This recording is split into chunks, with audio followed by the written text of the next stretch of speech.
بسم اللہ الرحمن الرحیم۔ شروع اللہ کا نام لے کر جو بڑا مہربان نہایت رحم والا ہے۔ نبی کریم صلی اللہ علیہ وسلم بنی نوع انسان کے لیے اللہ کے آخری نبی ہیں، اور آپ پر نازل ہونے والی کتاب قرآن مجید اللہ تعالیٰ کی آخری کتاب ہے، لہذا نبی کریم صلی اللہ علیہ وسلم کی پاکیزہ زندگی امت مسلمہ کے لیے تا قیامت واجب الاتباع، رشد و ہدایت کا ابدی سرچشمہ اور ذریعہ نجات ہے۔ یقیناً رسول اللہ کی زندگی تمہارے لیے بہترین نمونہ ہے، لہذا رحمت للعالمین کی سیرت مطہرہ کا مطالعہ ہر مسلمان کی زندگی کا لازمی حصہ قرار پایا۔ مسلمان مردوں، عورتوں اور بچوں کی اسی ضرورت کے پیش نظر نبی رحمت صلی اللہ علیہ وسلم کی سیرت طیبہ پر سیٹ تیار کیا ہے، جس کی تیاری میں قرآن مجید، صحیح احادیث اور مستند سیرت کی کتابوں سے استفادہ کیا گیا ہے۔ اس سیٹ میں سیرت النبی صلی اللہ علیہ وسلم کو مفصل طور پر بیان کیا گیا ہے۔ نبی صلی اللہ علیہ وسلم کی زندگی کے تمام پہلو اور واقعات ترتیب وار، انتہائی دلچسپ انداز، خوبصورت آواز اور آسان الفاظ میں بیان کیے گئے ہیں۔ لیجیے سماعت فرمائیے، رحمت للعالمین۔ سیرت نبوی کو مکمل طور پر بیان کرنا اس وقت تک ممکن نہیں جب تک اسلام سے پہلے اور بعد کے حالات کا تقابل نہ کیا جائے۔ اس لیے ہم اصل مضمون سے پہلے اسلام سے پہلے عرب کی کیفیت بیان کریں گے، عرب اقوام اور ان کی معاشرت کا نقشہ کھینچیں گے، پھر وہ حالات بیان کریں گے جن میں رسول اللہ صلی اللہ علیہ وسلم کی بعثت ہوئی۔ لفظ عرب کے لغوی معنی صحرا اور بیاب و گیاہ زمین کے ہیں۔ عہد قدیم سے یہ لفظ جزیرہ نمائے عرب اور اس میں بسنے والی قوموں پر بولا گیا ہے۔ عرب کے مغرب میں بحر احمر اور جزیرہ نمائے سینا ہے۔ مشرق میں خلیج عرب اور جنوبی عراق کا ایک بڑا حصہ ہے۔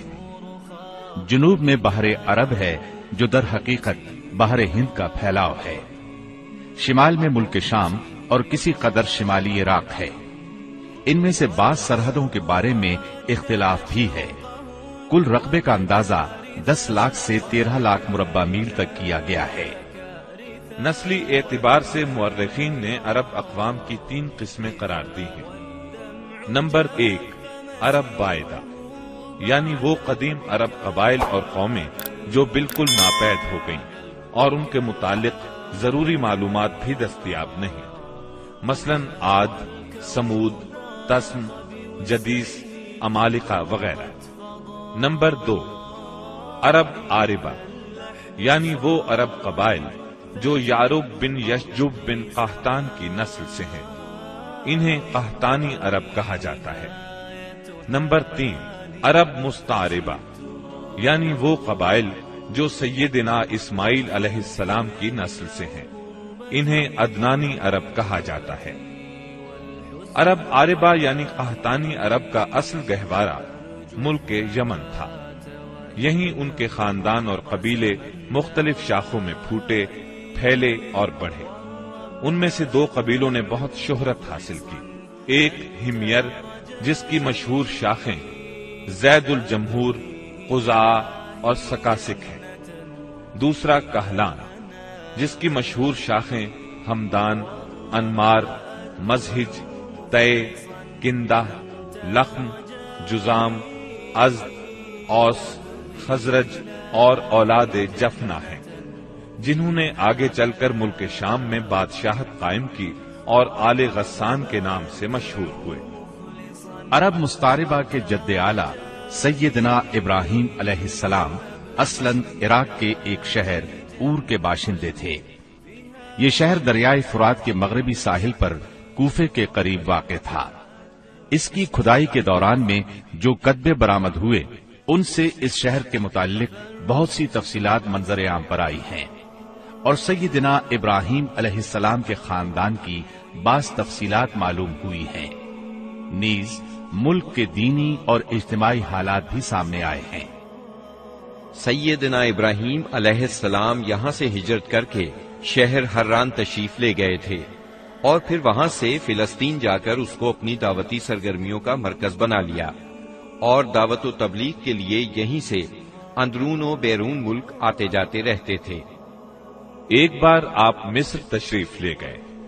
فرعون نے آپ کی بیوی سیدہ سارہ علیہ السلام کی کیفیت سنی تو بدنیت ہو گیا، انہیں بری نیت سے اپنے دربار میں بلایا، لیکن اللہ نے سیدہ سارہ کی دعا کے نتیجے میں غیبی طور پر فرعون کی ایسی گرفت کی کہ وہ ہاتھ پاؤں مارنے لگا۔ اس کی نیت بد اس کے منہ پر مار دی گئی اور وہ اس حادثے کی نوعیت سے سمجھ گیا کہ سیدہ سارہ اللہ کی نہایت خاص اور مقرب بندی ہیں۔ وہ ان کے اس وصف سے اس قدر متاثر ہوا کہ اپنی بیٹی ہاجرہ کو ان کی خدمت میں دے دیا۔ پھر سیدہ سارہ نے سیدہ ہاجرہ کو ابراہیم علیہ السلام کی زوجیت میں دے دیا۔ ابراہیم علیہ السلام ان دونوں کو لے کر فلسطین واپس تشریف لائے۔ پھر اللہ نے سیدہ ہاجرہ کے بطن سے ابراہیم علیہ السلام کو ایک فرزند ارجمند اسماعیل علیہ السلام عطا فرمایا۔ سیدہ سارہ بے اولاد تھی، اس لیے انہیں بہت غیرت آئی اور انہوں نے سیدنا ابراہیم علیہ السلام کو مجبور کیا کہ سیدہ ہاجرہ کو ان کے نوزائیدہ بچے سمیت جلا وطن کر دے۔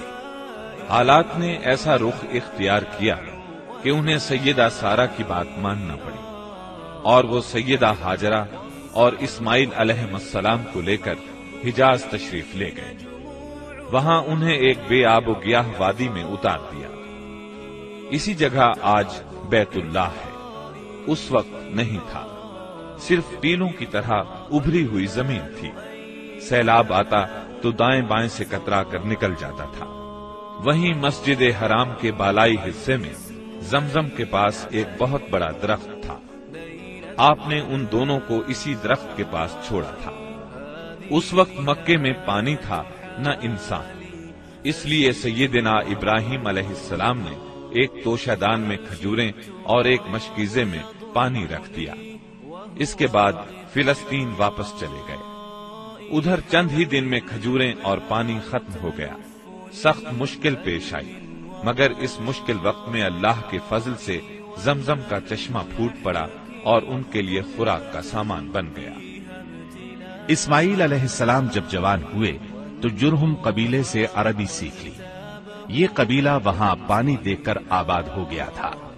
اس قبیلے کے لوگ انہیں پسند کرنے لگے تو ان لوگوں نے اپنے خاندان کی ایک خاتون سے ان کی شادی کر دی۔ اسی دوران میں سیدہ ہاجرہ کا انتقال ہو گیا۔